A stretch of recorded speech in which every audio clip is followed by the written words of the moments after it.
What if the most terrifying secret of her reign is the one historians refuse to record? The one that explains why no enemy ever dared overthrow the Empress of the Night? That single question haunted every chronicler who lived close enough to witness her power, but far enough to survive it. Her rule was not upheld by armies, nor by alliances, nor by dynastic legitimacy. It was upheld by something far more unsettling, a set of nightly rituals and psychological tactics so precise, so calculated, that even her loyalists whispered about them only behind sealed doors. And yet, the deeper you go into the fragments of surviving accounts, the more you begin to see the pattern she engineered, a pattern built on fear, anticipation, and the knowledge that the shadows answered to her name. Her ascent did not begin with violence. It began with observation. Before she ever touched the throne, she studied the people around her, the way a surgeon studies anatomy, noting every weakness, every ambition, every trembling silence. Those who underestimated her mistook her quiet for fragility, never realizing she was mapping the structure of power the way others mapped the constellations.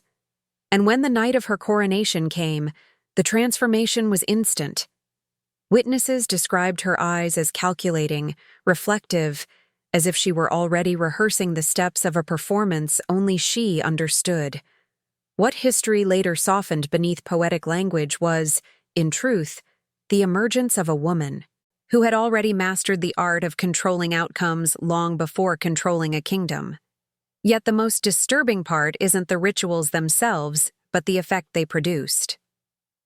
Servants reported waking before dawn to find objects subtly rearranged, tokens placed in exact geometric positions, markings on door frames that no one admitted carving. Council members claimed they could feel her presence before she entered a room, as if the palace itself warned them of her approach. And while some dismissed these accounts as superstition, the truth is far more psychological. She created an environment where uncertainty was her weapon, where the lack of explanation bred obedience more effectively than any decree. By the time her first year ended, even the most defiant nobles hesitated before speaking her name aloud in corridors. What none of them understood was that she relied on this growing tension as her foundation. Every unanswered question she allowed to circulate, every strange occurrence left unexplained, every whispered rumor permitted to live a little longer than it should, all of it fed into a larger design. She understood that power was not maintained through force, but through the suggestion of what force might be used. And as these stories spread through torchlit halls, through servant quarters, through military ranks stationed miles away, one dangerous truth became impossible to ignore. People feared her not because of what she did, but because of what they believed she could do next. And that is the key to unlocking her empire. Before we explore how she learned to weaponize fear, paranoia, and symbolic domination, tell me in the comments what part of this opening struck you most, because understanding your reaction helps build the deeper layers of this story. If the atmosphere pulled you in, remember to like the video and check if you are subscribed so you don't miss the revelations ahead. Now, as we move beyond these first shadows, the next piece of her transformation begins to surface, and what it exposes is far darker than anyone expected. Understanding how the Empress of the Night learned to wield power with such precision requires stepping back into the years before she ever became a public figure, when she was still a silent presence in a palace that barely acknowledged her. She grew up in an environment where the walls listened more than the people did, where alliances shifted overnight, and where a single misplaced word could seal a person's fate. While other young nobles were trained in etiquette, diplomacy, or the arts of courtly charm, she trained herself in something far more dangerous: the patterns of human vulnerability. Long before she had authority, she had perception, and perception became the lens through which she dissected every interaction around her. From the shadows of her childhood chambers, she watched the court operate like a living organism. She noticed which officials faltered when questioned, which generals lied with confidence, which advisors used humor to mask fear. She learned when a smile meant deception, when a bowed head meant rebellion, when silence meant calculation. These skills, developed quietly and without instruction, built the foundation for what would later become her greatest weapon. She did not need supernatural influence to manipulate her enemies. She simply understood them better than they understood themselves. What history rarely admits is that she experienced betrayal before she ever betrayed anyone. There are accounts, faint but consistent, describing a moment when a trusted guardian attempted to remove her from succession by orchestrating an incident meant to end her discreetly. The attempt failed, but the impact shaped her permanently. In that moment, she realized two truths that would guide her reign. First, no one protects the powerless for long, and second, survival requires anticipating threats before they materialize. This early encounter with treachery taught her that fear is not an instinct to suppress. It is an instinct to weaponize. As she grew older, she became a quiet anomaly within the palace, someone who belonged to every circle without fully joining any of them. Servants noted that she memorized routines that others ignored. Nobles whispered that she predicted political crises before they unfolded. Military leaders reported that she could read the morale of an entire regiment by listening to a single conversation in a dining hall. These abilities made her both indispensable and unsettling, a combination that generated the first waves of unease long before she claimed the throne. Power did not fall into her hands. It gravitated toward her, drawn by the force of someone who understood its structure more intimately than those born to wield it.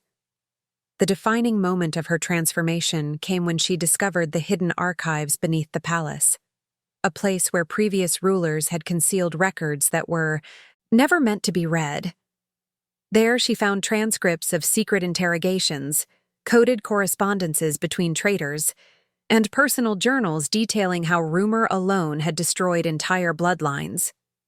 She devoured these writings not out of curiosity, but out of necessity, building a mental library of every method rulers used to maintain authority when brute strength was not enough. What she learned in those subterranean halls was simple but devastating. Power is sustained not by truth, but by the perception of inevitability. Armed with this knowledge, the young noblewoman who once walked unnoticed through palace corridors began shaping the persona that would terrify generations. But her metamorphosis was only beginning, and the first real test of her evolving methods arrived long before anyone understood what she was becoming. As we follow her next steps, the shift from observer to orchestrator reveals a darker layer of intention, one that would eventually define her dominion and rewrite the rules of control in ways her enemies never anticipated. By the time whispers of her growing influence reached the highest levels of the court, the young woman had already begun crafting the moment that would become known as her true ascension. It was not a coronation, nor a victory in battle, nor a political appointment. It was a night engineered with such precision that historians still debate how much was intentional and how much was opportunistic. But those who observed her closely insisted there was no coincidence in the timing, no randomness in the sequence of events. She had spent years collecting information, mapping alliances, identifying every ambition and resentment simmering beneath the surface of the palace. All she needed was the right fracture in the system to force it open. The fracture came when the ruling monarch fell gravely ill, and the court erupted into a silent war of succession. Factions formed overnight, each one convinced it could manipulate her into supporting its candidate. What they failed to notice was that she had already positioned herself as the single most reliable source of stability. She listened to every proposal, nodded thoughtfully at every lie, and allowed every faction to assume they were the ones influencing her. In reality, she was measuring them, taking note of which rivals were desperate enough to betray their allies, which advisors were arrogant enough to underestimate her, and which generals were foolish enough to reveal their intentions too soon. The night of the pivotal council session arrived under a sky described in surviving sketches as unsettlingly dark, as if the stars themselves withdrew from the coming spectacle. Witnesses claimed that she entered the chamber not as a participant, but as if she had already assumed command. She spoke little, yet her presence destabilized every conversation. By midnight, tension had stripped the room of its civility. The factions moved from persuasion to accusation, from accusation to threats, and from threats to open hostility. When two nobles drew blades on each other, the council descended into chaos. This was the moment she had been waiting for. Without raising her voice, she exposed a series of secret correspondences linking three of the factions together in a conspiracy that would have shattered the kingdom had it succeeded. The documents were real, but no one ever determined how she obtained them or how long she had been collecting such evidence. Shock rippled through the council, and in that moment of collective vulnerability, the balance of power shifted toward her with the inevitability of a collapsing tower. As the accused factions scrambled to defend themselves, she made her move. She proposed a temporary leadership structure, one that appeared neutral and stabilizing, but placed every critical decision under her supervision. The council, desperate to avoid civil war, agreed unanimously. In a single stroke, she became the axis around which all authority revolved, not by force, but by revealing how fragile everyone else's position truly was. But the most chilling detail came later, when scribes documented her expression as she left the chamber. They noted that she seemed neither triumphant nor relieved. Instead, she looked as though the events of the night had unfolded exactly as she expected, as if she had rehearsed them not once, but countless times in the silence of her mind. Those who saw her described the unsettling conviction that she had known every outcome before it occurred, and that the council had merely played the roles she assigned them. From that night on, she was no longer viewed as a young noblewoman navigating palace politics. She had become something else entirely, a strategist whose authority did not require a crown to be felt. And as the court adapted to her new presence, they had no idea that the true depth of her methods had only begun to surface, setting the stage for the system of control she would soon unleash across the empire. Once the Empress of the Night secured her position as the silent axis of power, she began constructing something far more complex than political influence. She built an invisible system, a network of control so subtle and so deeply embedded into daily life that most people never realized they were being watched, evaluated, and shaped by it. Her genius was not in creating fear through spectacle, but in creating uncertainty through precision. She understood that people behave differently when they suspect they are being observed, and she weaponized that suspicion with masterful restraint. The first layer of her system relied on individuals who were loyal not by oath, but by dependency. She recruited servants overlooked by the nobility, soldiers dismissed by their commanders, advisors who felt undervalued, and scholars frustrated by their obscurity. She offered each of them something they had never been given: recognition, and recognition turned into devotion. These individuals became her quiet observers, blending into corridors, archives, kitchens, stables, markets, and distant garrisons. They reported not just events but emotions, not just conversations but hesitations, not just actions but intentions. She created a map of the court that no spy master before her had ever achieved, one built from the psychological texture of her kingdom rather than mere information. The second layer involved symbols. She learned early on that the human mind fears what it cannot interpret. So she filled palace spaces with signs that carried no official meaning but were impossible to ignore. A small geometric mark etched into the wooden frame of a door. A single candle placed in an unused stairwell. A piece of fabric tied in an unusual knot near the training grounds. None of these symbols conveyed explicit messages, yet their presence unsettled those who noticed them. Rumors spread that the symbols marked traitors, or that they were warnings from forgotten cults, or that they identified rooms where secrets had been overheard.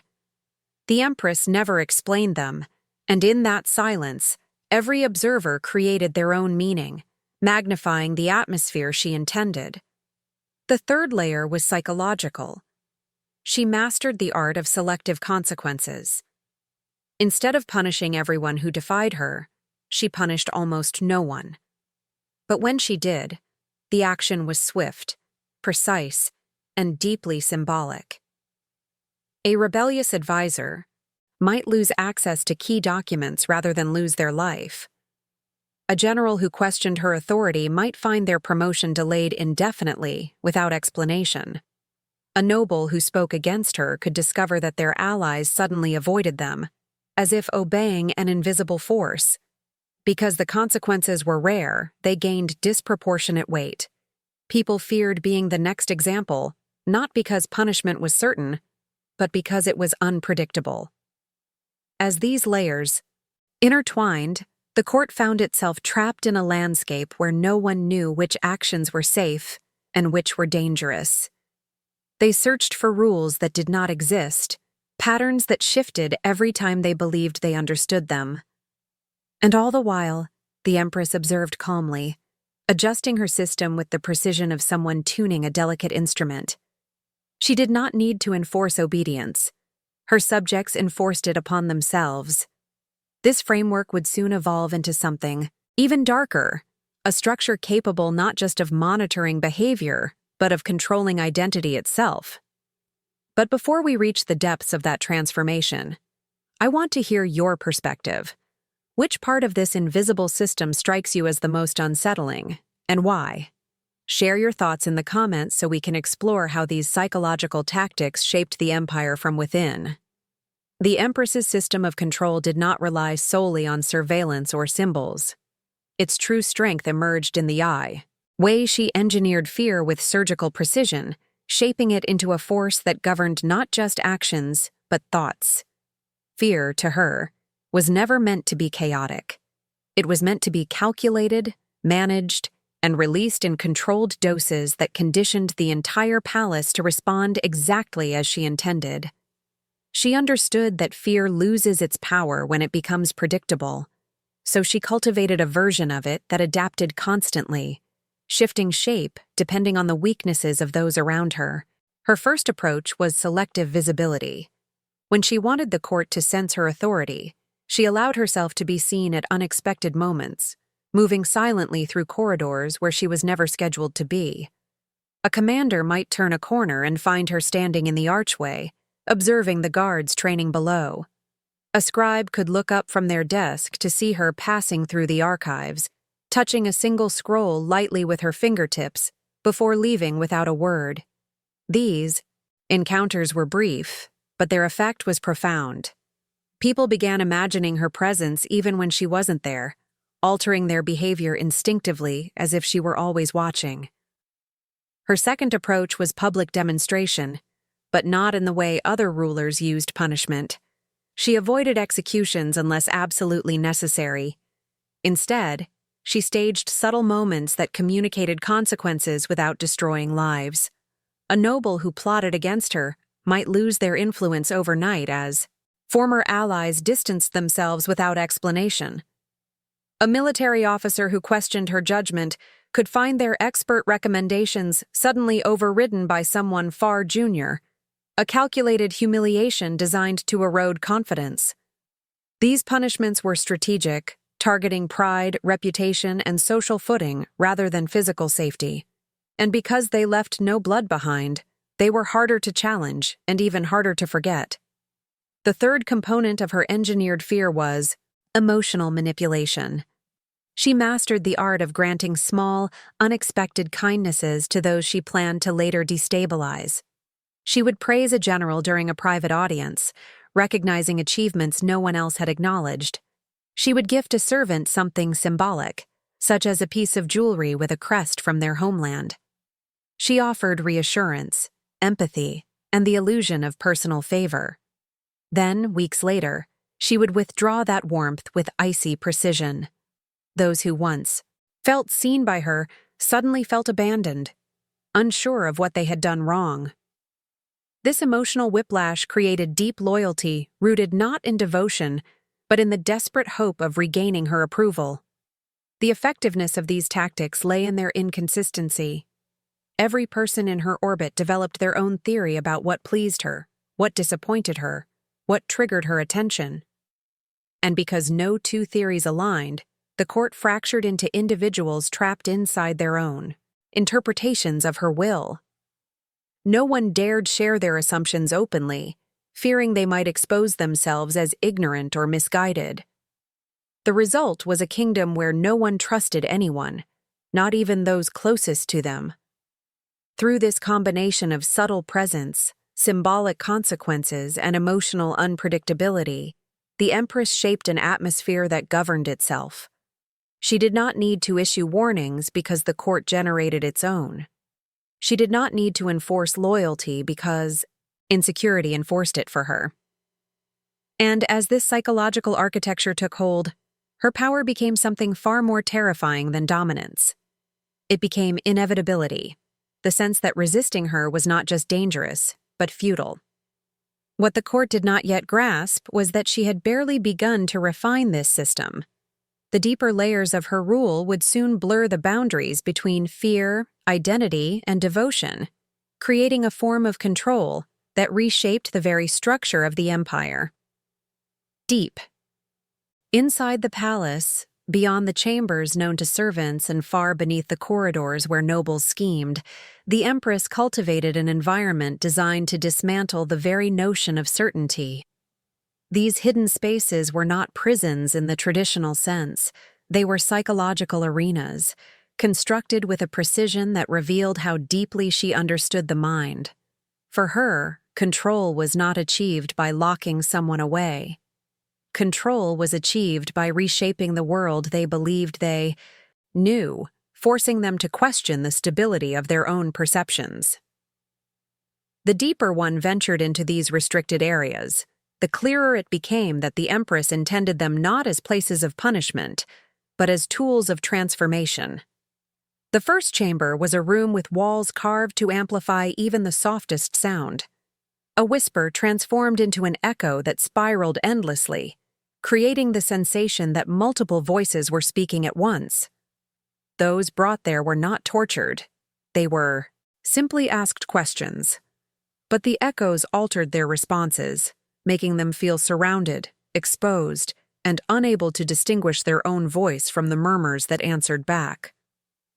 Many left the room convinced they had revealed more than they intended, unsure of whether the Empress had heard the truth from them, or from the distorted reflections of their own fear. The second chamber was the opposite. Absolute silence. No matter how loudly someone spoke, their voice died before reaching their own ears. Some described it as standing in a void where sound itself refused to exist. The Empress used this room to test loyalty without saying a word. She believed that silence reveals more than interrogation, that a person alone with their thoughts will eventually confront truths they never dared articulate. When individuals emerged, they often behaved as if they had endured something intimate and unsettling, something that made them more compliant without ever being commanded. But the chamber that left the most profound mark was neither echo nor silence. It was a hallway lined with artifacts from previous generations.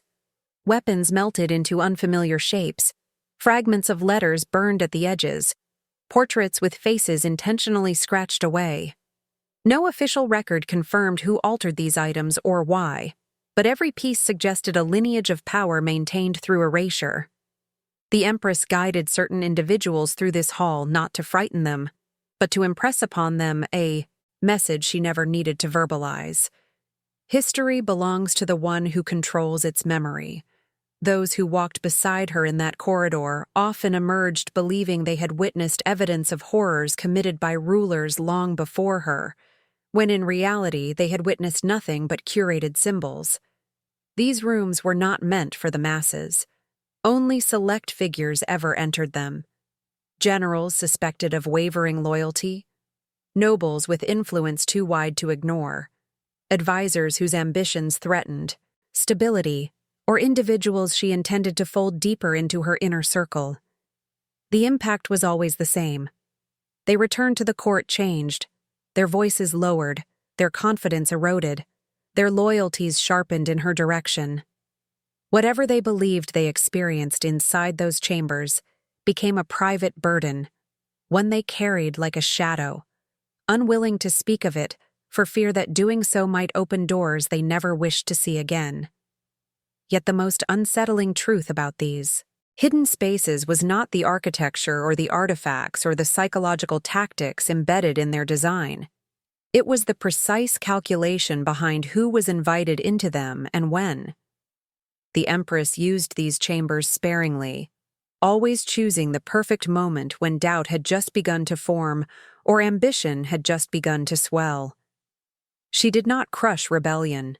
She redirected it, shaping each individual through an experience that bound them more tightly to her than any oath could. But these corridors were only a fraction of the deeper machinery she was constructing, mechanisms that would soon redefine power not as something enforced upon people, but as something embedded within their very sense of self. The longer the Empress ruled, the more apparent it became that the true threats to her power did not come from foreign armies or distant rebellions, but from the people closest to her, the generals whose loyalty was shaped by ambition, the nobles whose influence stretched across provinces, and the advisors who believed they understood the machinery of the state better than she did. These internal forces, subtle yet volatile, demanded a different kind of response. She knew that overt suppression would unite them against her, while neglect would allow their schemes to grow unchecked. So she crafted a method of control that was both elegant and merciless, a strategy designed to fracture alliances before they ever formed. The first sign of this shift appeared when small acts of defiance began surfacing in the court. A general hesitated to deploy troops as ordered. A noble delayed sending essential supplies, claiming miscommunication. An advisor subtly questioned her decision in front of trusted witnesses. Each action was insignificant on its own, but together they suggested a rising tension. Anyone else might have responded with punishment or confrontation. The Empress responded with theater. She staged moments that blurred the line between coincidence and warning, allowing her rivals to draw their own terrifying conclusions. One evening, a council member who had openly challenged her was escorted through a courtyard filled with soldiers practicing silent formations. No commands, no spoken words, just a synchronized display of discipline that seemed to pulse with unspoken meaning. Days later, the estate of another dissenting noble was visited by auditors who uncovered discrepancies in the accounting records, discrepancies that may or may not have existed before the visit. In every instance, she maintained plausible deniability. She merely allowed the court to witness the consequences of resistance without ever naming them as such. But her most devastating tactic emerged during a period historians later described as the season of fractures. It began when rumors spread that a group of high-ranking officials had met privately to discuss the Empress's tightening grip over the military. The meeting itself was harmless, yet she used the key, suspicion surrounding it, to ignite a controlled implosion from within. She invited each attendee to a series of separate audiences, during which she revealed fragments of information carefully tailored to make them distrust one another. One was told that another had shared doubts about his competence. Another was informed that a colleague questioned his loyalty. None of the claims were entirely false, but none were entirely true. They were crafted to provoke insecurity, stirring old rivalries, and birthing new fears. As paranoia spread, the unity of the officials dissolved. Alliances shattered, plans unraveled. Those who once whispered of resisting her now watched each other with suspicion, unsure of who was aligned with whom. The Empress did not need to intervene. They dismantled their own rebellion in her place. Some retreated voluntarily from positions of influence. Others sought private audiences with her, offering loyalty in exchange for reassurance. She granted none. She simply observed, letting them spiral deeper into uncertainty until resistance became unthinkable. This cycle repeated itself across the court. Whenever a coalition hinted at forming, she inserted a subtle discord, a single detail that redirected their mistrust toward one another. Her power thrived in the spaces where loyalty broke down, where fear rewrote intentions, where individuals chose self-preservation over collective ambition. And through it all, the Empress maintained her silence, allowing the Empire to believe that the fractures were natural, spontaneous, even inevitable. But beneath this fragile equilibrium, a new danger was building, one that would test the limits of her strategy and reveal the cost of ruling through fear and psychological manipulation. Before we continue, tell me in the comments which part of this unraveling of alliances struck you the most, or what you believe would have happened if even one of these factions had remained united. As the fractures within the court deepened, the Empress began to notice a shift that even she had not fully anticipated. Fear had once been her greatest instrument, but now it had spread beyond her control, weaving itself into the fabric of daily life in ways that distorted not just behavior, but perception itself. Advisors who once prided themselves on clarity of judgment now second-guessed every decision. Generals who commanded thousands trembled when summoned to her presence. Nobles who wielded influence across provinces whispered to empty rooms, unsure whether the walls were listening or whether they had simply learned to fear the echoes of their own doubts. The palace, once a place of strategic calculation, had grown into an ecosystem of paranoia so dense that even silence felt threatening. But the Empress understood something the others did not. Paranoia is not a static force. It mutates, expanding into places it was never meant to reach.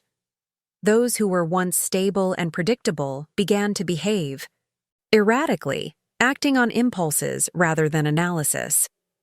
Some tried to overcompensate by becoming excessively loyal, offering unsolicited reports and volunteering information no one had requested. Others shrank into themselves, avoiding responsibilities, retreating from public duties, and letting fear consume the authority they once held. The psychological environment she had cultivated was starting to reshape the court in ways that threatened its functionality. She responded not with anger, but with observation. From balconies overlooking the training grounds, she watched soldiers fumble through formations they once executed flawlessly. In council meetings, she listened to advisors ramble through contradictory proposals, their voices shaky, their confidence crumbling. In private ceremonies, she noted how nobles struggled to maintain decorum, their hands trembling as they raised ceremonial cups or signed official decrees. The empire was not weakening because of external pressure. It was weakening because the minds that sustained it had become unstable under the weight of prolonged uncertainty. The Empress recognized that fear must be regulated, not allowed to spread indiscriminately. Too much of it turns rulers into tyrants and subjects into unpredictable creatures driven by desperation. She began to adjust her tactics with subtlety, reducing the intensity of her interventions while observing the effects like a scholar studying a rare phenomenon.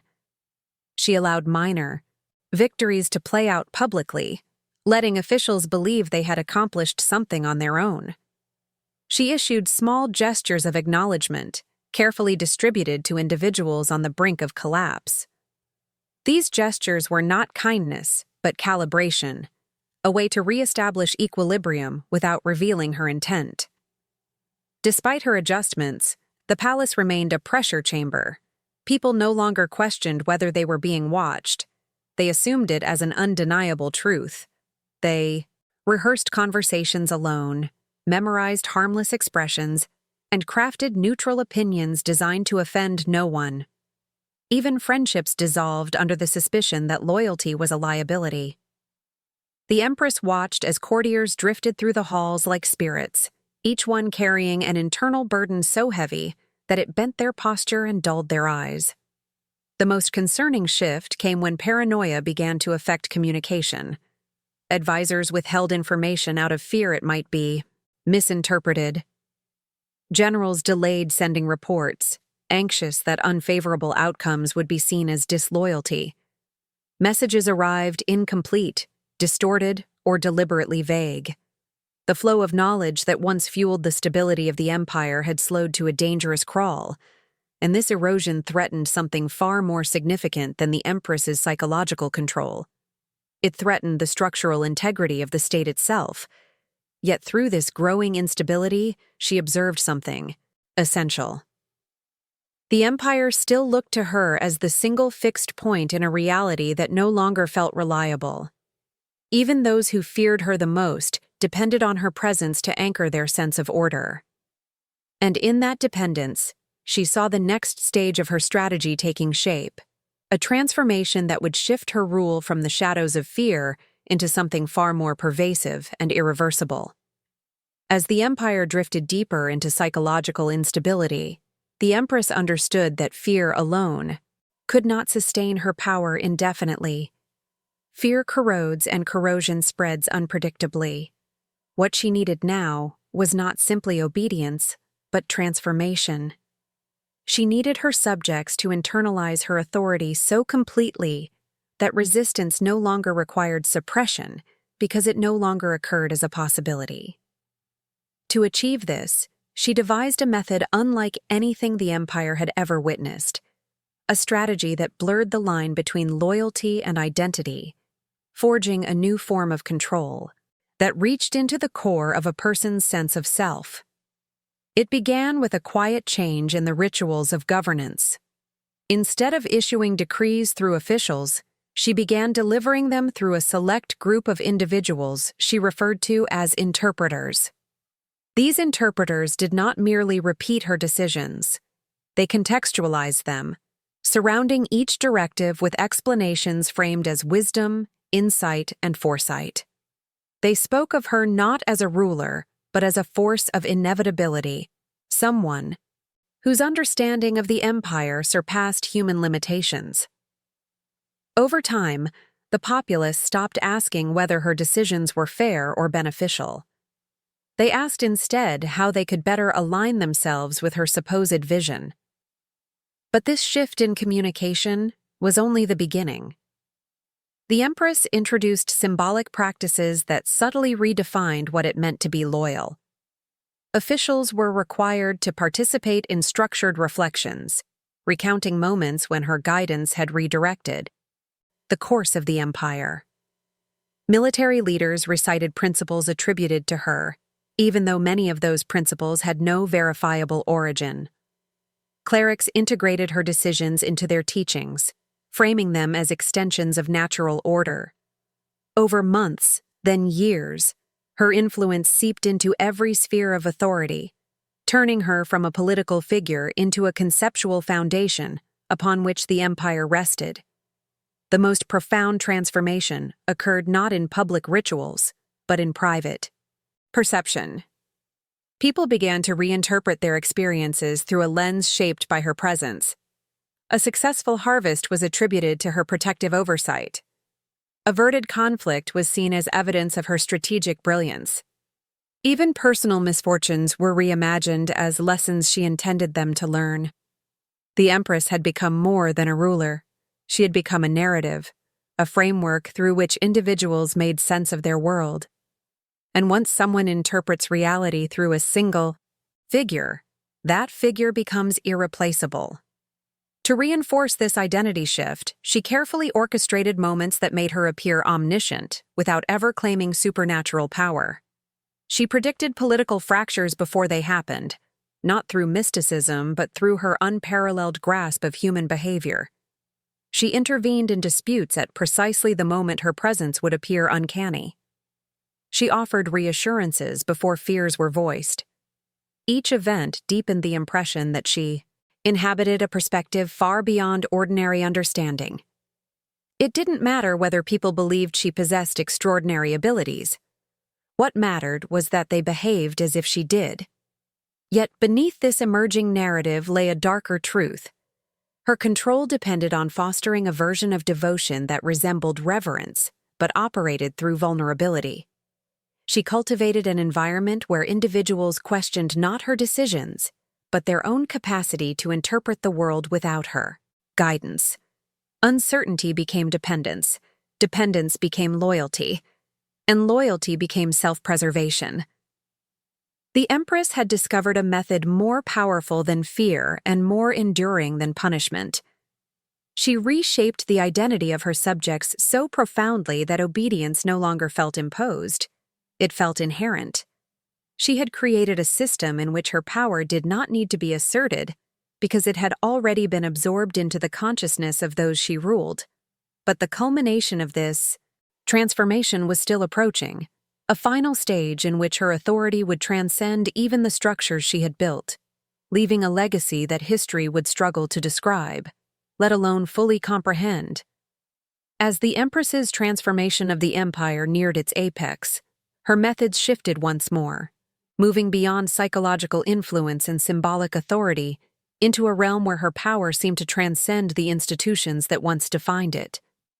The court had long accepted her presence as the gravitational center of political life, but now even the provinces, distant and insulated from palace dynamics, had begun to internalize her rule as something elemental.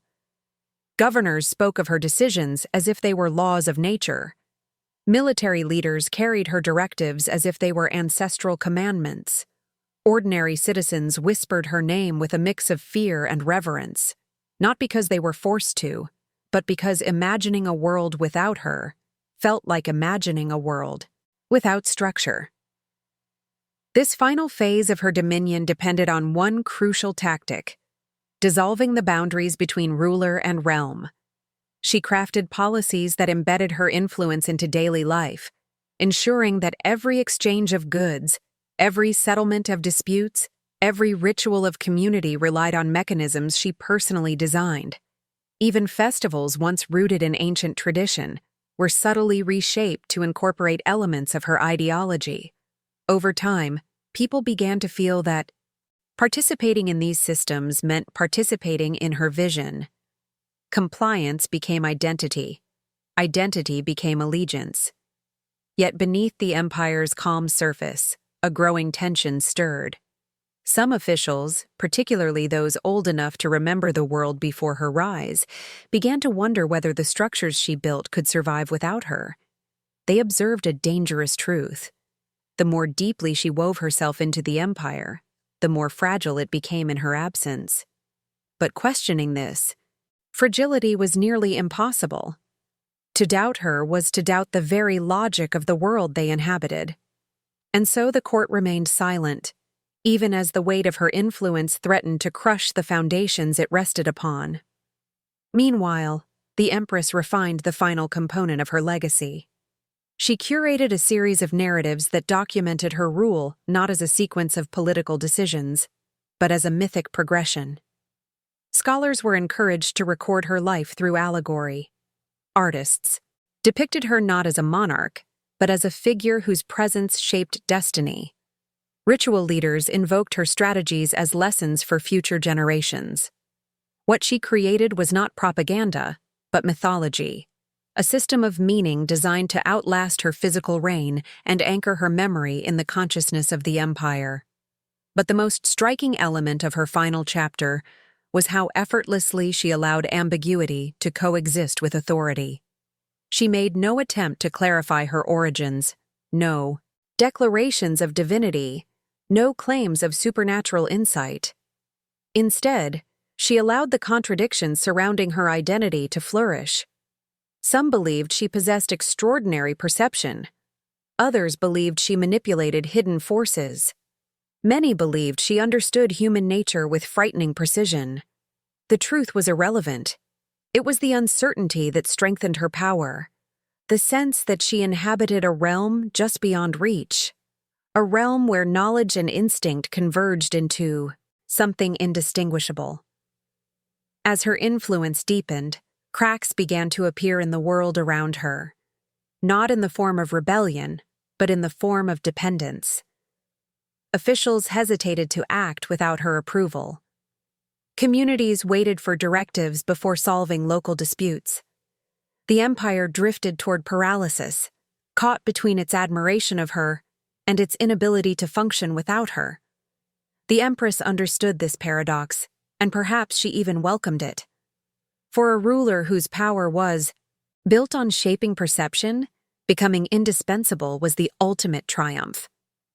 And now, before we leave this final layer of her story, I want to hear your voice in this narrative.